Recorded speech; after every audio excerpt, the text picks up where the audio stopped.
ఉత్తరప్రదేశ్లో దారుణం చోటు చేసుకుంది. కొంతమంది హిజ్రాలు ఆర్పీఎఫ్ ఇన్స్పెక్టర్పై దాడికి పాల్పడ్డారు. పోలీస్ అధికారిని రైల్వే ప్లాట్ఫామ్పై పరిగెత్తించి మరీ కొట్టారు. ప్రయాణికుల నుంచి దౌర్జన్యంగా డబ్బులు తీసుకోవద్దని అన్నందుకు ఈ దారుణానికి పాల్పడ్డారు. ఈ సంఘటన ఆదివారం రాత్రి చోటు చేసుకుంది. ఇందుకు సంబంధించిన పూర్తి వివరాల్లోకి వెళ్తే, ఆదివారం రాత్రి మహమ్మద్ అనే ఆర్పీఎఫ్ ఇన్స్పెక్టర్ తన కొలీగ్స్తో కలిసి డియోరియా రైల్వే స్టేషన్ దగ్గర అవధ్ అస్సాం ఎక్స్ప్రెస్ రైల్లో తనిఖీలు చేస్తూ ఉన్నారు. హిజ్రాలు తమ నుంచి దౌర్జన్యంగా డబ్బులు లాక్కుంటున్నారని కొంతమంది ప్రయాణికులు వారికి ఫిర్యాదు చేశారు. ప్లాట్ఫామ్పై తిరుగుతున్న హిజ్రాలను మహమ్మద్ పిలిచి దౌర్జన్యంగా డబ్బులు తీసుకోవద్దని చెప్పాడు. ఇకపై ఫిర్యాదులు వస్తే కఠిన చర్యలు తీసుకుంటామని అన్నాడు. మహమ్మద్ గట్టిగా వార్నింగ్ ఇవ్వడంతో హిజ్రాల గుంపు ఆగ్రహానికి గురైంది. వెంటనే అందరూ ఒకచోట గుమిగూడారు.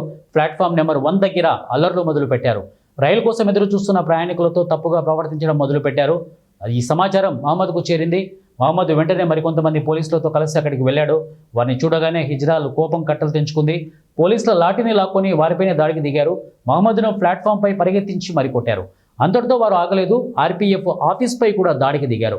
విధ్వంసం సృష్టించారు. విషయం తెలుసుకున్న జీఆర్పీ పోలీసులు రైల్వే స్టేషన్కు చేరుకున్నారు. అప్పటికే హిజ్రాలు అక్కడి నుంచి పారిపోయారు. దాడికి పాల్పడ్డ 2 హిజ్రాలను పోలీసులు అరెస్టు చేశారు. కేసు నమోదు చేసుకుని దర్యాప్తు చేపట్టారు.